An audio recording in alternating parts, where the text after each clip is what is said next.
the misogyny I promised you. So, Finally! Finally! Who here has heard of Gamergate? Anyone? It's like, okay, so for the rest of you guys, I'm going to explain this as quickly as I can.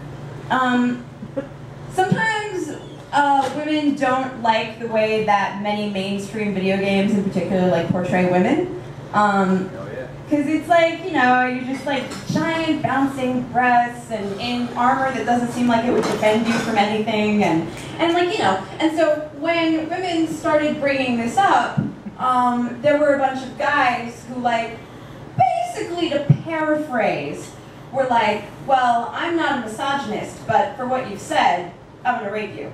So that is basically Gamergate. And I did a poem that got on Button Poetry, which is so great.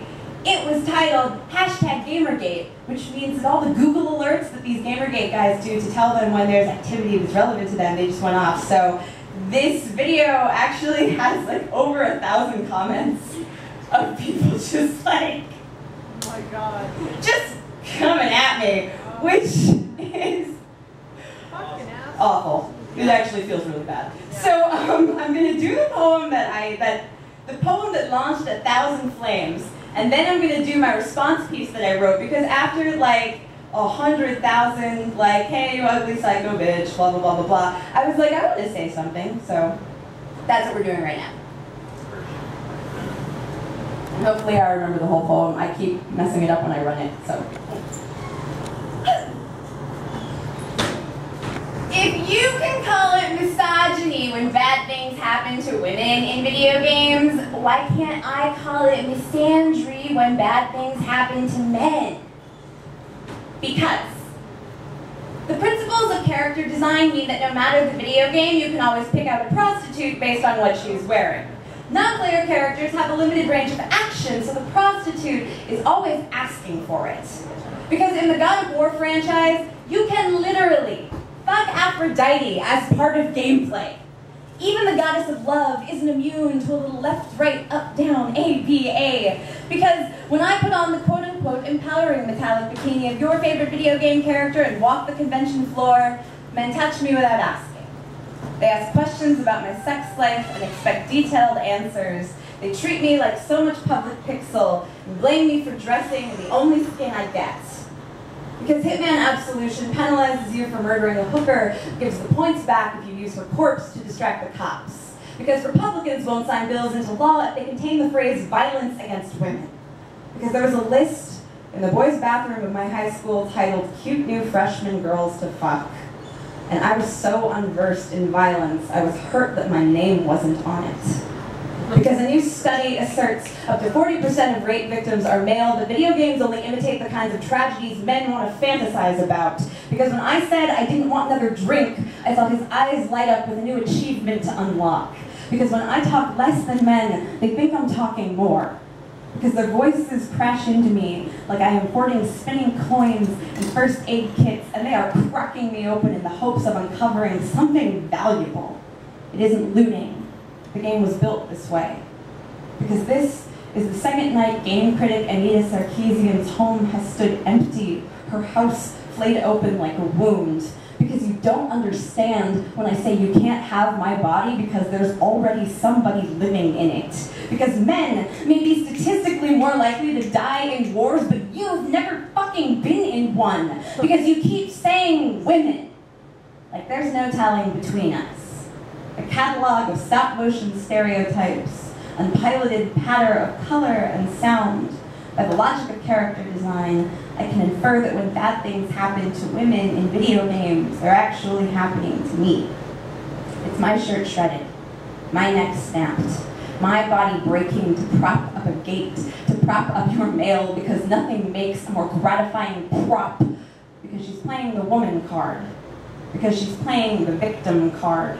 The rape threats card, the posted her address online card, the I'll fucking kill your parents card, because you still think this is all just a game. Yeah.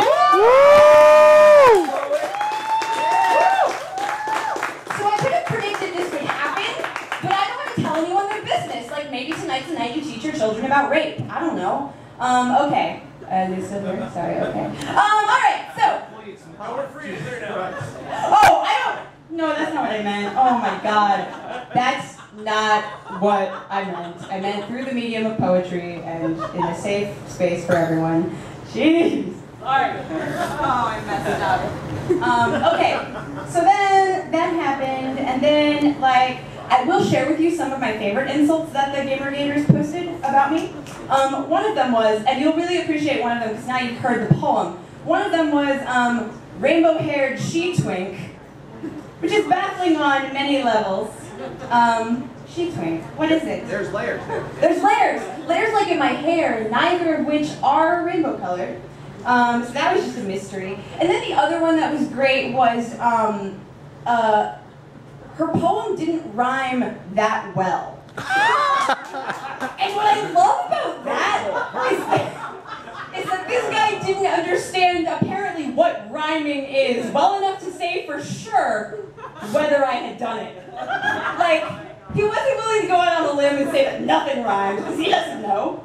But, so those were the ones that I really hold close to my heart. I think the biggest thing that I took issue with, there were lots of things, but one was that I am a man-hating feminist, and I'm just bitter because no men like me, or they've never been, loved me, or anything like that. And so, yeah, no, exactly. That was like. I'm a fan. Thanks. Thank you. No, I know. And so, as a result, this is what happened. This is my response piece. It is called Man-Hating Feminist. Yes. Is it a hashtag? It's not a hashtag. I've learned my lesson.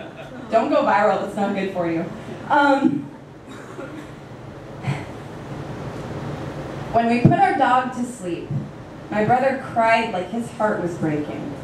My father can play Vivaldi's concerto in D major so sweet, it vibrates home and honey in your stomach. He extracted childhood splinters and scrubbed out our cuts with brutal efficiency, but never to make us hurt. So, no, I don't hate men.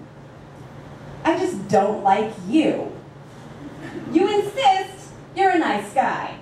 You are, in fact, better than I deserve, with my anger, my birding around. On behalf of men everywhere, button your beak, Harpy, speak when you're spat on. But you can't stuff a suit with sawdust and expect me to call it my father. You think I hate men, when the truth is I knew a boy in high school with gentle eyes who told our church group he was worried about all the ways he might sin. I thought, but you are so beautiful.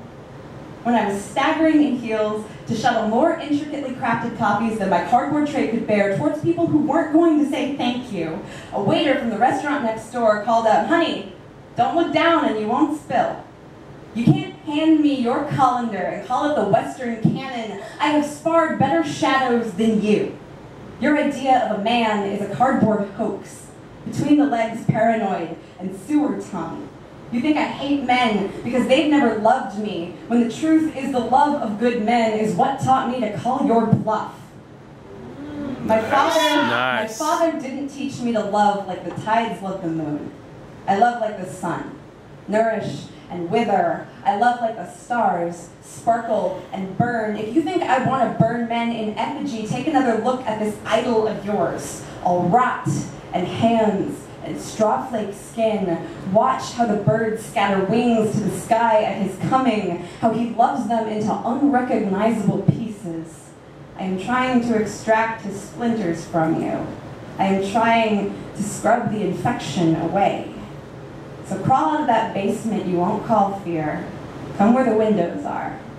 I don't promise to make you happy, but I promise I love you.